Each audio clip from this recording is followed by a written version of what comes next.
My channel डीज passive viewers. आज मैं आपके साथ बात करूंगी मिथुन लग्न राशि वालों के लिए कैसा रहेगा आपका जनवरी 2025 का महीना। नए साल की शुरुआत है, बहुत सारे बदलाव हो रहे हैं। स्टार्टिंग के 5 महीनों में ही बहुत बदलाव आप देखेंगे अपने जीवन में होते हुए।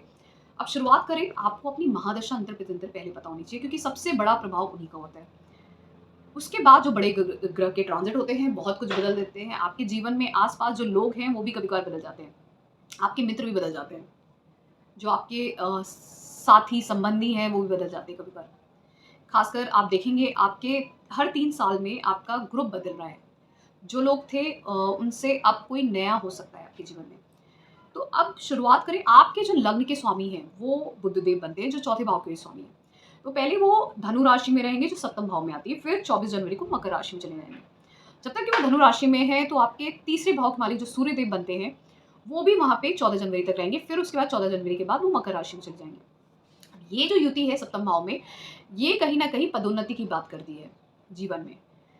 माता की हेल्थ अच्छी रहेगी, आप जीवन में पदोन्नति प्राप्त करेंगे, माता भी आपके लिए बहुत खुश रहेंगी, आप कहीं ना कहीं खुश रहेंगे, घर में खुशियां आएंगी। यहाँ पर गौर करेंगे तो मंगल देव भी कहीं ना कहीं, क्योंकि अगर आप देखेंगे तो आपके दूसरे भाव में रहेंगे उस समय तक। तो क्योंकि मंगल देव आपके दूसरे भाव में रहेंगे और दूसरे भाव में रहते हुए वो ना सिर्फ नीच के होंगे बल्कि वक्री भी होंगे, तो उनका चेष्टा बल बहुत होगा। तो क्योंकि मंगल देव आपके 11वें और छठे भाव के मालिक हैं, तो कहीं ना कहीं ये आपके धन के अलग अलग रास्ते खोल सकते हैं, क्योंकि ये धन का योग बहुत अच्छा बनाएंगे। तब तक धन का योग बहुत अच्छा बनाते हैं। 11वें भाव का मालिक दूसरे भाव में, चेष्टा बल है, नीच है लेकिन वक्री है, तो अच्छा प्रभाव देंगे। छठे भाव के मालिक भी यहाँ पर अपने से नवम भाव में गए हैं, तो ये बहुत अच्छा योग है। मतलब अगर आप ध्यान देंगे तो आपको इस समय में अचानक से बहुत सारे ऐसे लाभ हो सकते हैं, खासकर 21 जनवरी तक, जो आपके धन की वृद्धि करेंगे। आपका धन बढ़ेगा और आप उसको कहीं न कहीं वो आपके भाग्य से भी बढ़ेगा, और उसको आप कहीं न कहीं कोशिश करेंगे कि उसको कुछ ट्रेडिंग करके या इन्वेस्टमेंट करके कहीं पे आप उसको यूटिलाइज़ करें। ये धन आप अपने परिवार में भी यूज़ कर सकते हैं। इसके लिए भी यहाँ पे इंडिकेशन है कि आपने ये धन अपने में भी हो सकता है, आप अपने बिजनेस को बढ़ाने में, व्यापार को बढ़ाने में, बच्चों की पढ़ाई में, अपनी पढ़ाई में कुछ नया कुछ शुरू भी कर सकते हैं, क्योंकि ये धन वृद्धि के संकेत हैं और धन से कुछ बड़ा करना जीवन में इसके भी संकेत हैं। जो मैं बात कर रही थी बुधदेव और सूर्यदेव की, अब बुधदेव और सूर्यदेव, तो यहाँ पर सूर्यदेव 14 जनवरी तक ही है आपके सप्तम भाव में धनु राशि में, फिर उसके बाद वो मकर राशि में चले जाएंगे। ये आपके तीसरे भाव के मालिक हैं। तो कहीं ना कहीं तीसरे भाव के मालिक जब सप्तम भाव में होंगे तो आप हो सकता है अपने जीवन में अपने पद को बढ़ाने के लिए, अपने व्यापार को बढ़ाने के लिए बहुत प्रयास कर सकते हैं, बहुत मेहनत कर सकते हैं इस समय में। और कुछ ऐसा होगा भी कि जिसकी वजह से आपका पद बढ़े, आपका सम्मान हो। और साथ में क्योंकि यहाँ पे बुधदेव भी रहेंगे लग्न के और चौथे भाव, तो ये आपको खुशियां भी देगा, उससे आपको खुशी भी होगी बहुत ज्यादा। फिर यही बुधदेव जब 24 जनवरी को चले जाएंगे अष्टम भाव में, तो कहीं ना कहीं ये माता को परेशानी, हेल्थ इश्यूज, आपके मन को परेशान करना, कहीं ना कहीं आपकी हेल्थ इशू को डिस्टर्ब करना, इसकी इंडिकेशन ज्यादा दिख रहे हैं। और साथ में सूर्य देव का भी होना, और आप हो सकता है बहुत ज्यादा रिसर्च एनालिसिस जैसी चीजों में भी लग जाए, क्योंकि बुध देव है ऊपर से चौथे और पहले भाव के मालिक, तो आप बहुत ज्यादा रिसर्च एनालिसिस जैसे कामों में भी लग सकते हैं इस समय में, बहुत डीप सोचना चीज़ों के लिए। उसके चक्कर में अपनी हेल्थ मत खराब करिए, क्योंकि अष्टम भाव जब देता है तो हेल्थ इशू भी दे देता है। ठीक है, और साथ में सूर्य देव भी 14 जनवरी से रहेंगे मकर राशि में।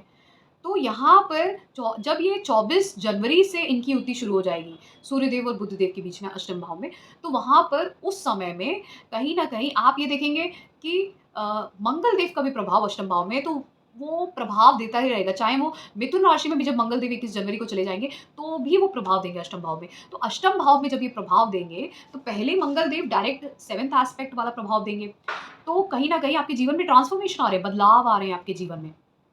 फिर जब ये लग्न में जाके मंगल देव प्रभाव देंगे, मतलब अष्टम दृष्टि से प्रभाव देंगे, तो पूरा ही बदलाव कर रहे हैं। मतलब आपकी सोच में आप जिस तरीके से सोचते हो, आपकी पर्सनालिटी है, पूरी तरीके से बदलाव कर रहे हैं। और क्योंकि ये 11वें भाव के मालिक हैं और छठे भाव के मालिक हैं, लग्न में रहेंगे, तो कहीं ना कहीं आपके शत्रु आप पे हावी हो सकते हैं इस समय में, तो आपका क्रोध भी आप पे हावी हो सकता है, कॉम्पिटिटिवनेस भी ज्यादा आ सकता है इस समय में, और आप लाभ के लिए परस्पर मेहनत बहुत करोगे और ये आपके जीवन में ट्रांसफ़ॉर्मेशन की बात कर रहा है। पूरी तरीके से आपकी पर्सनैलिटी में ट्रांसफ़ॉर्मेशन। तो जो मुझे मिथुन लग्न राशि वालों के लिए दिख रहा है कि जनवरी के महीने में आप अपने खुद की पर्सनैलिटी में बहुत ज़्यादा ट्रांसफ़ॉर्मेशन देखोगे। अपने सोचने के तरीके में बहुत ज़्यादा ट्रांसफ़ॉर्मेशन लाओगे। लाओगे या हो जाएगा किसी भी कारणवश। ठीक है? तो इस तरीके की चीज़ें यहाँ पे दिख रही है। फिर शनिदेव आपके 9वें भाव में हैं जो मार्गी हो गए हैं और सस नामक राजयोग बना रहे हैं। तो क्योंकि ये अष्टम भाव के मालिक हैं और आपके यहाँ पे 9वें भाव के मालिक हैं, यहीं पे रहेंगे और शुक्रदेव के साथ युति करेंगे। शुक्रदेव आपके 12वें और पंचम भाव के मालिक हैं। ये यात्रा के संकेत देते हैं, बदलाव के संकेत देते हैं। कार्यक्षेत्र में बदलाव होना, कार्यक्षेत्र की वजह से यात्रा होना, बदलाव होना, वृद्धि होना, बहुत अच्छा लाभ होना। आपके बच्चे जा सकते हैं हायर एजुकेशन पढ़ने के लिए, आप कुछ ऐसा एकेडमिक्स में कर सकते हैं। ट्रैवल के इंडिकेशन बहुत ज़्यादा दिखते हैं। आपको किसी न के जो ऑकल्ट साइंस में है, उनके लिए भी बहुत अच्छा समय है। भाग्य का साथ मिलेगा, बदलाव होंगे जीवन में बहुत सारे। जब तक कि मंगलदेव 21 जनवरी तक आपके कर्क राशि में रहेंगे, वहाँ पे रहते हुए अष्टम दृष्टि ये शनिदेव और शुक्रदेव पे ही देंगे। तो शनिदेव और शुक्रदेव पे दृष्टि देने का मतलब है, आपको विदेशों से धन के लाभ हो सकते हैं। विदेश से कोई आपका कनेक्शन, ट्रैवल इस तरह की चीज़ें या विदेशों से लाभ होना, धन का लाभ होना या आपका ग्रुप ऐसा बनना जो विदेश से कनेक्शन हो उनका। आपको कोई गुरु मिल सकता है इस समय में, कोई विदेश से कनेक्शन हो सकता है आपका। तो इसके संकेत इस समय में दिख रहे हैं। वहीं पे अगर मैं बृहस्पति देव की बात करूँ तो बृहस्पति देव भी वक्री होके 12वें भाव में है।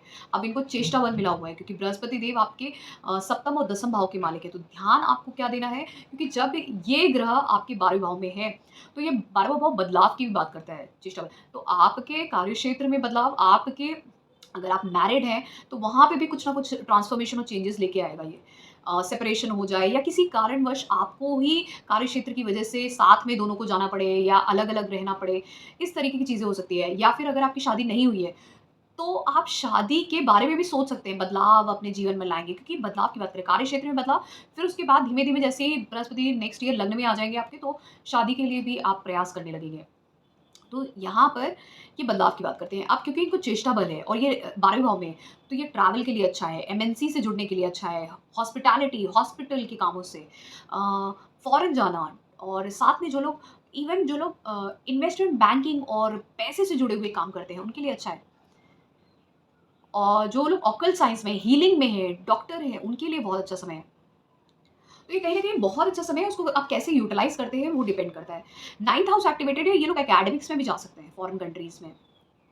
एकेडमिक्स में कोई भी जॉब हो, चाहे रिसर्च का जॉब हो, चाहे टीचिंग का हो, चाहे आप खुद पढ़ने जा रहे हो, ये इंडिकेशन है पूरे बदलाव के, आपकी पर्सनैलिटी में बदलाव, आपकी सोच में बदलाव। और ये बृहस्पति देव की दृष्टि भी आपके चौथे, छठे और अष्टम भाव पे, ये भी आपको बदलाव ला रही है। धन का बढ़ना, क्योंकि छठा भाव कॉम्पिटिटिवनेस बढ़ना, लेकिन हेल्थ इश्यू ज़रूर आएगा आपको, हेल्थ इश्यू ज़रूर होगा। ध्यान दीजिएगा, घर में बदलाव, घर में चेंजेस, क्योंकि राहु देव और केतु देव ऑलरेडी आपके 4 और 10 एक्सिस में है। राहु देव 10वें भाव में है और केतु देव चौथे भाव में है। तो इसका इंडिकेशन है जब भी ये एक ही ग्रह हैं, एक ही हैं। आप ये समझ लीजिए 2 साइड है एक ही कॉइन के, 180 डिग्री अपार्ट हैं। आप उनको सेपरेट नहीं कर सकते हैं। तो राहु और केतु जब दसम और चौथे भाव में होते हैं, तो जब कार्यक्षेत्र में बदलाव आते हैं, तो घर में भी बदलाव आता है। घर भी बदल जाता है, ऐसा होता है। या घर में ही बदलाव आ जाए या घर बदल जाए आपका। और 12वें भाव में बृहस्पति देव रहकर ये बता भी रहे हैं कि आपका घर बदल रहा है, क्योंकि दृष्टि उनकी भी केतु देव पे है। और जब मंगल देव खासकर जब 21 जनवरी से लग्न में आ जाएँगे मिथुन राशि में, अपनी शत्रु राशि में, और जब केतु देव को दिखेंगे, जो उन्हीं के तरीके कहीं न कहीं बिहेव करते हैं। तो मंगल देव की दृष्टि केतु देव पे जब चौथे भाव पे जाएगी, तो ये कहीं न कहीं रियल एस्टेट प्रॉपर्टी के लिए अच्छा है। आप प्रॉपर्टी खरीद सकते हैं, कुछ लोन पे, रेंट पे या दे भी सकते हैं अपनी प्रॉपर्टी। रियल एस्टेट ट्रेडिंग कर सकते हैं आप इस समय में। और बस थोड़ा-सा आपको ध्यान देने की ज़रूरत ये है कि आप के मन को कुछ चोट पहुँच सकती है। मतलब आपका माइंड जो है ना, क्या केतु क्या है? चाकू है, धारदार चाकू है। मंगल क्या है? जब बोलता है तो कड़वा बोलता है। अब किसको कष्ट हो सकता है? या तो आपके मन को तो कष्ट होगा ही होगा, लेकिन माता को कुछ आप बोल सकते हैं। तो यहाँ पे आपको अपने शब्दों पे, ख़ासकर आपके जो माता हैं या जो आपके जो परिवार के जो लोग हैं, जो आपके घर में रहते हैं, घर के लोग हैं, उनसे आप किस तरीके से वार्तालाप कर रहे हैं। कुछ ऐसा तो नहीं बोल रहे हैं जो बिल्कुल एकदम डायरेक्ट लग के उनको हर्ट कर रहा हो। ठीक है? तो इस चीज़ पे आपको ध्यान देने की ज़रूरत रहेगी। बाकी समय बहुत अच्छा दिखता है। फिर उसके बाद बात करते हैं राहु केतु की। मैंने बात कर ली, बृहस्पति देव, सूर्य देव, शुक्र देव, सभी ग्रहों से मुझे ये इंडिकेशन है कि बदलाव है आपकी पर्सनालिटी में, आपके सोचने पे बदलाव है इस समय में। अब इसको संक्षेप में health wealth marriage relationship career की बात करते हैं, हेल्थ की बात करते हैं। हेल्थ के लिए मैंने पॉइंट आउट किया, हेल्थ को ध्यान देना ज़रूरी है। बृहस्पति देव आपके जो 12वें भाव पे है, छठे भाव को देख के हेल्थ डिस्टर्ब हो रही है, हॉस्पिटलाइजेशन हो जाएगा। लग्न के स्वामी का अष्टम भाव में जाना मकर राशि में, वो भी जो 24 जनवरी से वो भी हेल्थ को डिस्टर्ब करते हैं। तो हेल्थ पे ध्यान देना है आपको। वेल्थ की बात करें, धन बढ़ रहा है आपका, क्योंकि छठा भाव भी एक्टिव है आपका। आपके लिए दसम भाव भी एक्टिव है। 11वें भाव के जो मालिक है भले ही नीच के हैं लेकिन वक्री है, तो चेष्टा बल है। तो जब नीच का ग्रह वक्री होता है तो वो एक्सॉल्टेड की तरीके बिहेव करता है। 70% रिजल्ट वो एक्सॉल्टेड जैसा दिखाता है। तो 21 जनवरी तक मंगल देव आपको अच्छा रिजल्ट दे रहे हैं। उसके बाद भी जब वो शत्रु राशि में भी जा रहे हैं तब भी वो अच्छा रिजल्ट देंगे। अब वो स्थिति कैसी है आपके चार्ट में, ओवरऑल स्थिति कैसी है धन की, उस पर भी डिपेंड करता है। लेकिन धन की स्थिति यहाँ पे सही दिख रही है। लेकिन धन का खर्च आप करते रहेंगे, अपने कंफर्ट्स के लिए भी कर सकते हैं, या अपनी बुद्धि क्षमता को बढ़ाने के लिए कोई कोर्स लेना, कोई सर्टिफिकेशन, कोई बुक लेके पढ़ना, इस तरह की चीज़ें भी हो सकती हैं यहाँ पर। उसके लिए धन खर्च करना, क्योंकि बृहस्पति देव 12वें भाव में, हेल्थ पे खर्च करवाना और चीज़ों पे, ज्ञान की चीज़ों पे पैसे खर्च करवाना या कुछ अपने लिए, लेकिन अच्छी चीज़ों के लिए। बृहस्पति देव कभी भी गलत चीज़ों के लिए पैसे नहीं। चैरिटेबल हो सकते हैं आप इस समय में, चैरिटी में भी कुछ ऑकल साइंस, स्पिरिचुअल कामों में भी आप चैरिटी कर सकते हैं, इसके भी इंडिकेशन है। फिर जैसे मैंने बोला, अब मैरिज और रिलेशनशिप की बात करते हैं। देखिए मैरिज का समय, क्योंकि सप्तम भाव का मालिक अपने से छठे भाव में है, तो ये अच्छा नहीं है।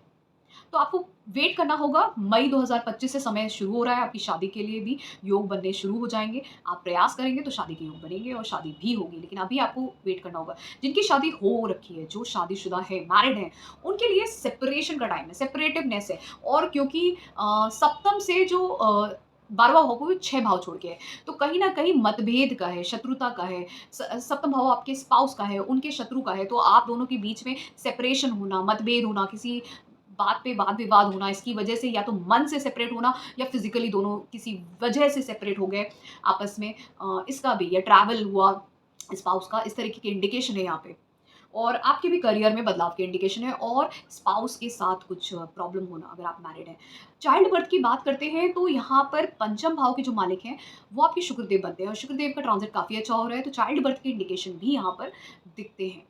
और अगर मैं कुछ और चीज़ों की बात करूँ, जैसे आपके, अगर मैं ओवरऑल मैरिड लाइफ की समय में बात करूँ, तो बहुत सारे आपके जीवन में, खासकर अगर आपकी शादी हो गई है तो वहाँ पर हो सकता है ऐसे भी डिफरेंसेस आ रहे होंगे जहाँ पर